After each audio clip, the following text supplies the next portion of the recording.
products, including Ball home canning products. Hello there and welcome to my kitchen. You know, one of the most rewarding parts of my job is traveling about and meeting new people. Some I'm able to write about later in my newsletters and in my books, and sometimes I arrange for you to meet them too. This is the story. At a book signing in Cleveland, one of the women I met there had told me she collected teapots. "Oh," I say, "how many do you have?" "Only about 400, she replied. Now, that many teapots deserves a closer look, don't you think? So let's go.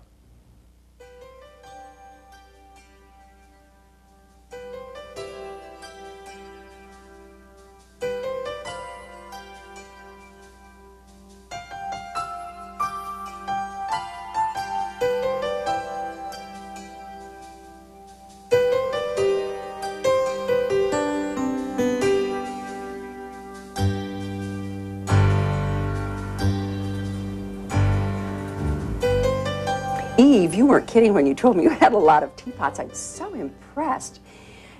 Certainly within the collection of teapots, there must be classifications because I see so many different kinds here. But what are these, for instance? These in this cupboard are novelty teapots primarily, and those are teapots that are made in an unusual size or shape, like a figure or a person or an animal. And tell me about this one because it has a little clever thing it does. This is an Aladdin teapot from the Disney movie Aladdin, and he plays music. Oh. Eve, let's go look at some of your other teapots because they are just very special. Eve, I assume you do have another life outside of teapot collecting. I certainly do. I'm an OB nurse, and I have been for many years, and I love my mothers and babies, but I have fun with my teapots. Oh, that's so obvious. I understand this was your first purchase. That's the one that started me down the rocky road to ruin.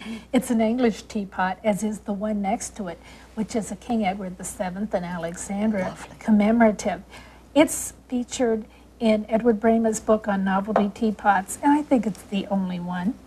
This is another English commemorative. It's Queen Victoria. It's Copeland Spode.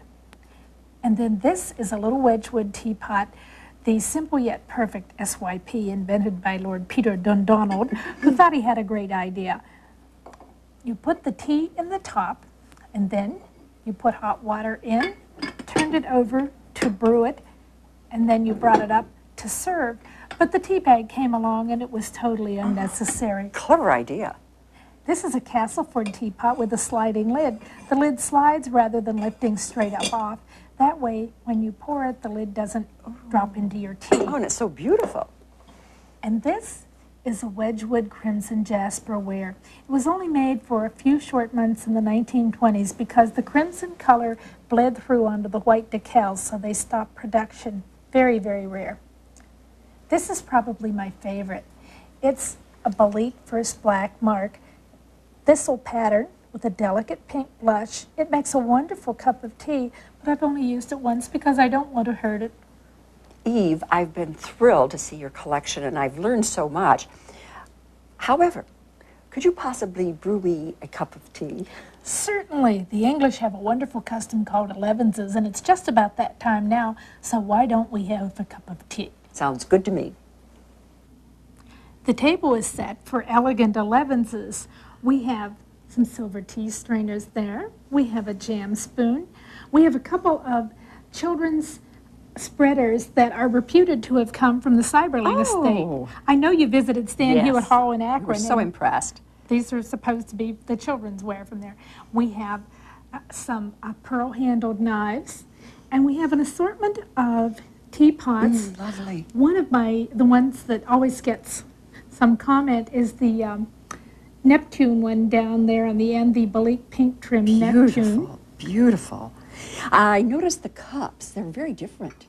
These are 6-flute Shelley. The shape stays the same, but it comes in a variety of patterns, and you can mix and match on a table and have it all look lovely. Oh, and of course we have scones/scones. What is your explanation of the difference of pronunciation of this wonderful biscuit? Depends what part of England your ancestors came from, because some parts of England pronounce it scones, some parts pronounce it scones, and the Scottish pronounce it both ways, if you can understand them at all. See, well, I think this is the time to quote Charles Dickens, who said, "Polly, put the kettle on. We'll all have tea."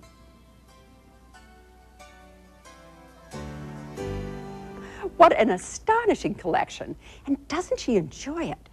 I suspect that collectors are never bored, for there is always the chance that something new or different or older is going to appear at the next shop or sale. And of course, every teapot has a story.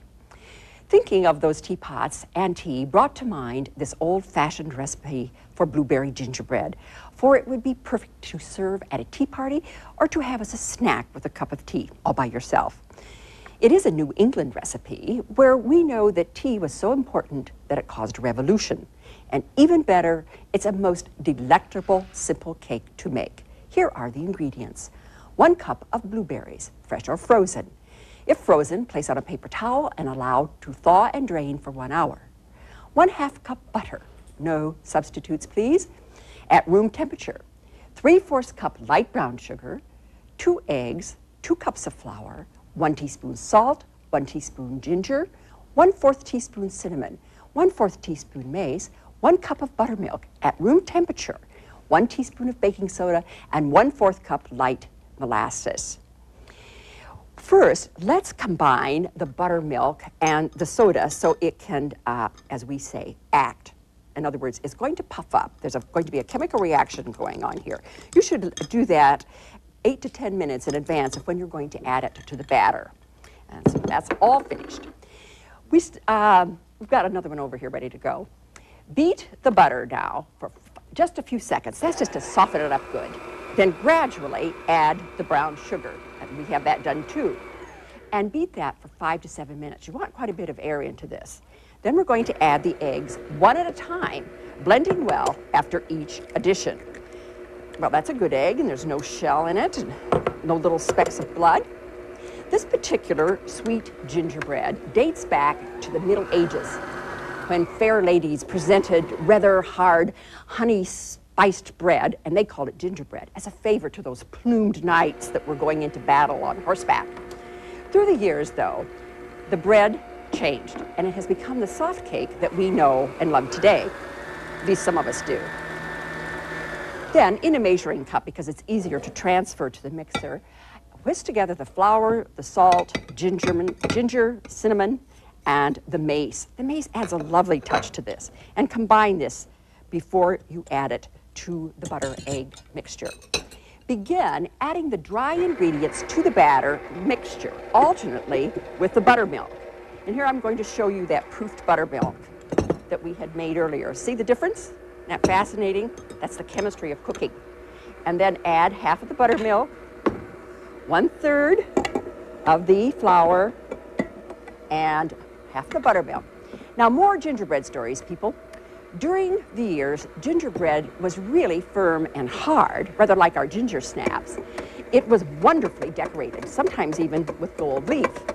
And legend tells us that, if you can believe this, why not? I love these stories. Queen Elizabeth I of England invented a gingerbread man, the first one. She invented this, a cookie in the shape of a man that became especially popular at Christmas time. Now, drizzle in the molasses. This is going to give it wonderful flavor. And quickly combine it. You don't want to overmeat at this point or you'll have holes in your cake. There we are. Now, getting back to the story of the Queen, I would have to tell you, know it privately, knowing of her distaste for men, other than just once in a while. This particular legend has real Freudian overtones that I shan't go into here. Now, fold in the blueberries by hand. Again, we want to get rid of those bubbles or not even have them. And oh, how pretty this batter is. The blueberries in that beautiful golden brown batter. Then pour this into a greased 9-inch pan. And I like these really heavy pans that I get at a baking supply store. They cost a little more, but nonetheless, they'll last a long time. This soft cake gingerbread first appears in American cookbooks in 1796. Imagine, 1796 this has been around. And of course, the first cookbooks in America were printed in New England. And it too had molasses, just like this one. Now bake this at 350 degrees for 50 to 60 minutes, or until the top springs back when you touch it with your finger in the center of the cake. Oh, it's a good one. Don't overbake it though. Here's what it looks like when it's finished. This is an ambrosial sort of gingerbread with those blueberries in it. It is very good plain, but you may want to serve it with a whipped cream dolloped on top, or citrus sauce, or even warm with an old-fashioned hard sauce like you would serve with Christmas pudding.